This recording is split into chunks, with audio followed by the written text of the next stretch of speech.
मनीष कश्यप, मनीष कश्यप, मनीष कश्यप। चारों तरफ social media में इन दिनों मनीष कश्यप का ही चर्चा था और अभी भी है। मनीष कश्यप से जुड़ी एक बहुत बड़ी अपडेट आपको बताने जा रहे हैं। मनीष कश्यप, जिन पर कई सारे इल्जामात पिछले कई दिनों से लगे हैं, तमिलनाडु वाले मामले में भी एफआईआर हुए हैं और मनीष कश्यप पर पहले से भी चंपारण में बहुत सारे मामले दर्ज हैं, लगभग आधे दर्जन से भी ज्यादा। तो जब मनीष कश्यप पर एफआईआर दर्ज हुए तो चारों तरफ उसका विरोध भी होने लगा। मनीष कश्यप के साथी पत्रकार और भी कई सारे चैनल के पत्रकार मनीष कश्यप पर एफआईआर करने वाले मामले में बहुत सारा विरोध जताए। मनीष कश्यप पर एफआईआर दर्ज किए गए तो पूरे प्रदेश ही नहीं, देश भर में जितने भी सोशल मीडिया के पत्रकार हैं, उनमें से आधे से ज़्यादा लोगों ने मनीष कश्यप पर होने वाले एफआईआर का विरोध किया। उन्होंने मनीष कश्यप का समर्थन किया और मनीष कश्यप के कुछ साथी पत्रकार भी मनीष कश्यप के पक्ष में उतरे। उन्होंने ये कहा कि मनीष कश्यप पर होने वाले फर्जी एफआईआर का हम विरोध करते हैं। उन्होंने सरकार द्वारा कराए गए एफआईआर को फर्जी बताया, नकली बताया और निराधार बता करके मनीष कश्यप को जानबूझकर मामलों में लपेटने के लिए सरकार पर आरोप भी लगाए।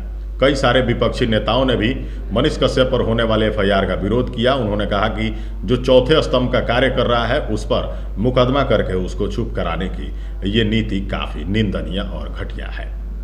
तो मनीष कश्यप से जुड़ी एक सबसे बड़ी अपडेट बताने जा रहे हैं। अपडेट है कि मनीष कश्यप ने अपने जगदीशपुर थाने, जो कि चंपारण में आता है, वहां उन्होंने आत्मसमर्पण कर दिया है। कई जगह ये खबरें दिखाई जा रही थी कि मनीष कश्यप गिरफ्तार हो चुके हैं, लेकिन भाई साहब, गिरफ्तार और आत्मसमर्पण में अंतर होता है। मनीष कश्यप गिरफ्तार नहीं हुए हैं, बल्कि उन्होंने आत्मसमर्पण किया है। कई जगह ये भी बताए जा रहे थे कि तमिलनाडु वाले मामले में मनीष कश्यप ने आत्मसमर्पण किया है, लेकिन आपको सच बता देते हैं। सच ये है कि मनीष कश्यप पर पहले से भी चंपारण में आधे दर्जन से ज्यादा मामले दर्ज हैं। उन मामलों में पुलिस ने कुर्की जब्ती के लिए कोर्ट से आदेश भी ले लिया था। जगदीशपुर थाना उधर कुर्की जब्ती करने पहुंच ही रहा था कि उसके ठीक पहले मनीष कश्यप ने जगदीशपुर थाने में पहुंचकर खुद आत्मसमर्पण कर दिया है। चारों तरफ चर्चाएं हैं, थाने के बाहर भीड़ बढ़नी शुरू हो गई है, लेकिन भाई साहब, कानून तो अपना कार्रवाई करेगा ही।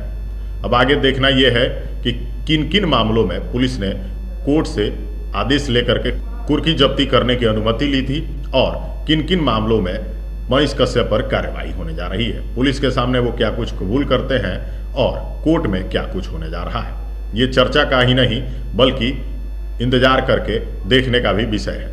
मनीष कश्यप से जुड़ी अपडेट आपको आगे भी बताते रहेंगे। फिलहाल आपको क्या कुछ लगता है, अपनी प्रतिक्रिया कमेंट बॉक्स में जरूर दीजिएगा। अगली वीडियो में आपको दिखाएंगे और बताएंगे कुछ और। तब तक के लिए हमें दीजिए इजाजत। नमस्कार, धन्यवाद।